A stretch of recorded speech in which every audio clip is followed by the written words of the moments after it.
Hello everyone, welcome back to the channel. Financial year 24-25 में senior citizen को यदि 10 लाख तक की इनकम होती है तो न्यू टैक्स रेजिम और ओल्ड टैक्स रेजिम में कितना टैक्स पे करना होगा और कितना वो टैक्स को सेव कर पाएंगे, इस वीडियो में आज हम पूरी कैलकुलेशन को समझने वाले हैं।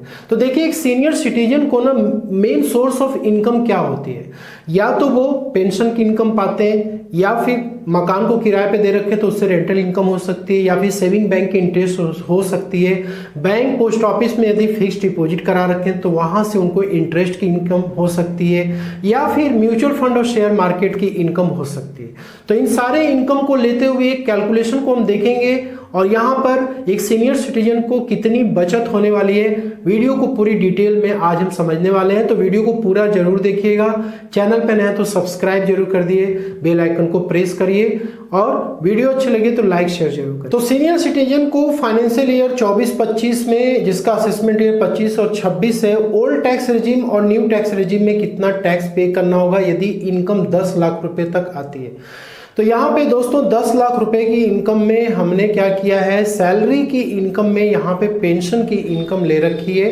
ठीक है, मान लीजिए सीनियर सिटीजन को 40,000 रुपीज पर मंथ की पेंशन इनकम हो रही है, तो 12 मंथ्स का टोटल यहाँ पे कितना हो गया, 4,80,000 रुपीज हो गया। और ये इनकम ओल्ड टैक्स रेजिम और न्यू टैक्स रेजिम दोनों में ही इक्वल रहने वाली है। ठीक है, जिससे कि आपको कैलकुलेशन समझने में इजी हो सके। इसके बाद हाउस प्रॉपर्टी की इनकम में देख सकते हैं, यदि रेंटल इनकम हो रखी है, मान लीजिए 50,000 रुपये रेंटल इनकम हो रही है, 12 मंथ्स का टोटल इनकम कितना हो गया, 6 लाख रुपीस हो गया, जो कि income from house property head में टैक्सेबल होता है। तो देखिए 6 लाख की रेंटल इनकम यदि डिक्लेयर करते हैं तो यहाँ पर आपको 30% का स्टैंडर्ड डिडक्शन मिल जाता है। तो 30% का स्टैंडर्ड डिडक्शन यदि 6 लाख में से हम माइनस करते हैं तो यहाँ पर हाउस प्रॉपर्टी की जो इनकम आ गई वो आ गई 4,20,000 की, ओल्ड टैक्स रेजिम और न्यू टैक्स रेजिम दोनों में।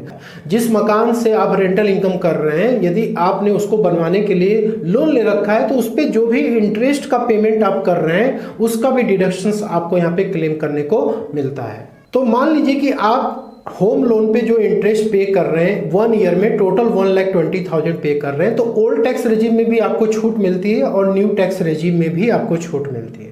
तो यहाँ पे हाउस प्रॉपर्टी की जो नेट इनकम आ गई वो 3 लाख की आ गई ओल्ड टैक्स रेजिम और न्यू टैक्स रेजिम में। इसके बाद अब आते हैं कैपिटल गेन की इनकम।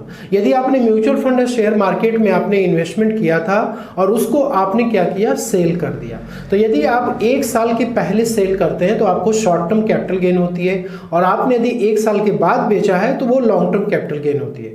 तो शॉर्ट टर्म कैपिटल गेन मान लीजिए कि आपको 1,70,000 रुपये हो गया, तो दोनों में ही यही अमाउंट ले लिया हमने, और लॉन्ग टर्म कैपिटल गेन आपको 1,30,000 का हो गया, तो दोनों में ये अमाउंट आ गया। ठीक, इसके बाद है इनकम फ्रॉम अदर सोर्सेस। तो मान लीजिए कि आपने बैंक में या पोस्ट ऑफिस में आपने फिक्स डिपॉजिट कराया और आपको 1 साल का टोटल इंटरेस्ट मिला। मान लीजिए आपने SBI में फिक्स डिपॉजिट कराया, वहां से आपको 75,000 का इंटरेस्ट इनकम हुआ। पंजाब नेशनल बैंक में आपने कराया, यहाँ से भी आपको इंटरेस्ट इनकम मिल गई, और पोस्ट ऑफिस में आपने कराया था, यहाँ से आपको 45,000 की इंटरेस्ट इनकम आपको हो गई। ठीक है, अब आपकी जो टोटल इंटरेस्ट हो गई FD की 1,85,000, ओल्ड में भी वही लेंगे और न्यू में भी यही रहेगा। ठीक है, इसके बाद सेविंग बैंक की इंटरेस्ट हो रही है 35,000 रुपीज की, दोनों में हमने ले लिया। तो यहाँ पे ग्रॉस टोटल इनकम कितनी आ गई, वो आ गई 10 लाख रुपीज की। और इसी के बारे में हम बात कर रहे थे कि यदि 10 लाख रुपए तक की इनकम आपकी 1 साल में होती है इन डिफरेंट सोर्सेज से, तो आपको कितना टैक्स देना पड़ेगा। ठीक है, अब यहाँ पे क्या है कि ओल्ड टैक्स रेजिम में डिडक्शंस आपको मिल रहे हैं, लेकिन न्यू टैक्स रेजिम में डिडक्शन सारे खत्म हो गए। तो सबसे पहला डिडक्शन है सेक्शन 80 TTB का, जो कि एक सीनियर सिटीजन को मिलता है। यहाँ पर जो आपने फिक्स डिपॉजिट और सेविंग बैंक की इंटरेस्ट आपको हो रही है, इसमें मैक्सिमम आपको 50,000 का डिडक्शन मिल जाता है, तो ये हमने माइनस कर दिया।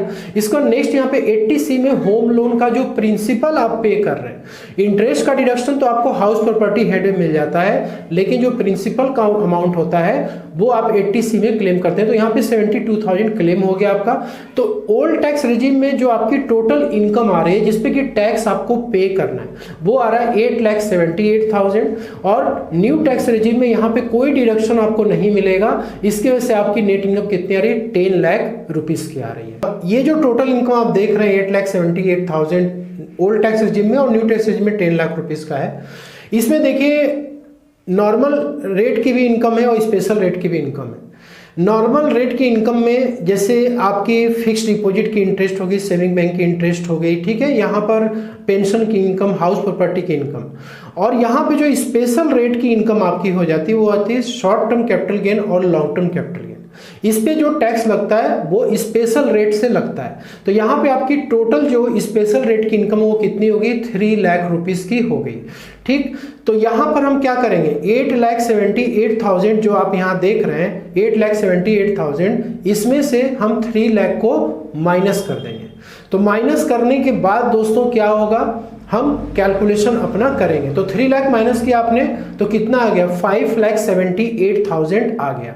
तो यहाँ पे आप देख सकते हैं ओल्ड टैक्स रेजिम जो कि सीनियर सिटीजन के ऊपर 24-25 में जो स्लैब रेट एप्लीकेबल है वो यहाँ पे 3 लाख तक तो आपको नील के रेट से टैक्स देना, 3 से 5 के बीच में जाएगा तो 5%, और 5 से 10 के बीच में जाएगा तो 20%, और 10 लाख के ऊपर जाएगा तो 30% का रेट लगता है। तो यहाँ पे 578 हमारी नॉर्मल रेट की इनकम आ गई।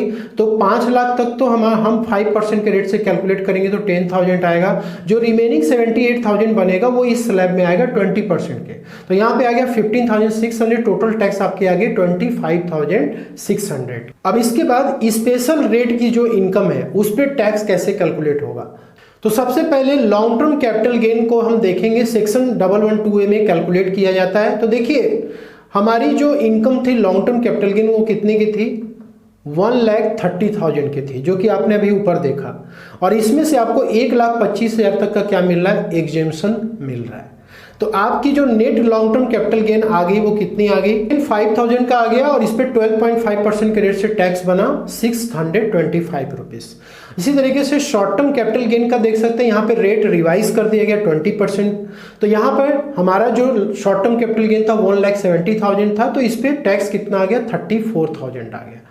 तो ये जो टैक्स निकला स्पेशल रेट वाला, ये आपका ओल्ड टैक्स रिजिम में भी यही लगने वाला है और न्यू टैक्स रिजिम में भी यही टैक्स लगने वाला है। तो यहाँ पे दोस्तों जो नॉर्मल रेट वाली इनकम थी उस पर हमने टैक्स निकाल लिया 25,600 की ओल्ड टैक्स रिजिम में, और स्पेशल रेट की जो इनकम थी उस पर टैक्स आया 34,625 की। Total tax old tax regime में 60,20,25 का बना, और इसमें एजुकेशन 6% आप ऐड कर दीजिए तो 62,634 बना। अब इसके बाद जो ये न्यू टैक्स रेजिम में हमारी टोटल इनकम 10 लाख की दिख रही है। अब इस पर टैक्स हम निकालेंगे। देखिए इसमें स्पेशल रेट की जो इनकम थी वो 3 लाख की थी, तो इसमें से आपको माइनस कर देना है। तो नेट इनकम आपकी कितनी आई, 7 लाख रुपीज की आई। अब 7 लाख पे हम क्या करेंगे, टैक्स की कैलकुलेशन करेंगे।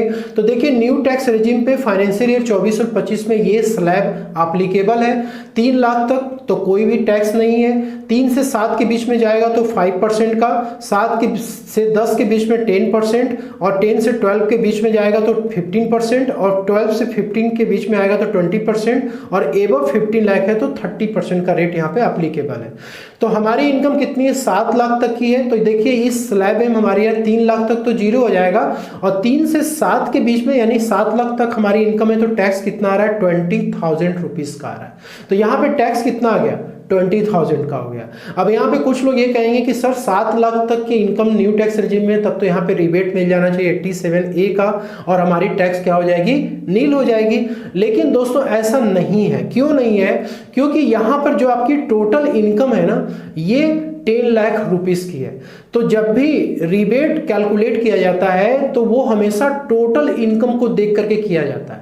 तो ये टोटल इनकम 10 लाख की है, इसलिए इवन कि आप स्पेशल रेट से टैक्स लगा रहे हैं या फिर नॉर्मल रेट से लगा रहे हैं, जब भी 87A की रिबेट काउंट होगी वो इस टोटल इनकम से होगी। तो हमारी इनकम क्रॉस कर चुकी है, इसलिए 87A की रिबेट नहीं मिलेगी। टैक्स हमारा आया कितना आया, 20,000 आया नॉर्मल रेट वाली। स्पेशल रेट वाली ऑलरेडी हमने कैलकुलेट कर लिया था, और यहाँ पे टैक्स बना 54,625 का, ठीक है। और एजुकेशन सेस ऐड करने के बाद जो टैक्स आ रहा है वो आ रहा है 56,810 रुपीज का। तो यहां पर आप देख सकते हैं कि ओल्ड टैक्स रेजिम और न्यू टैक्स रेजिम दोनों में क्या बेहतर है। अब देखिए यहां पर जो फिक्स्ड डिपॉजिट की जो आपकी इंटरेस्ट थी उस पे आपका टीडीएस जरूर कटा होगा, तो वो टीडीएस भी आप यहां पे माइनस कर सकते हैं। माइनस करके उसके बाद फिर आप देख सकते हैं कि आपके लिए कौन सा यहां पे बेहतर होने वाला है, ठीक है। वैसे आप यहां पे देखेंगे तो इस वक्त आपका ये न्यू टैक्स रेजिम क्या हो रहा है, बेनिफिशियल हो रहा है। तो यहाँ पर यदि आप देखें सेविंग तो 5,824 रुपीज का टैक्स क्या हो रहा है, सेव हो रहा है। तो दोस्तों एक सीनियर सिटीजन को old tax regime new tax regime दोनों में कैलकुलेशन करना चाहिए, उसके बाद ही अपनी इनकम टैक्स रिटर्न फाइलिंग की प्लानिंग करनी चाहिए। तो आशा करता हूं कि वीडियो में दी गई जानकारी आपको पसंद है, अच्छी लगे लाइक शेयर जरूर करिएगा। मिलता है next video. Thank you so much.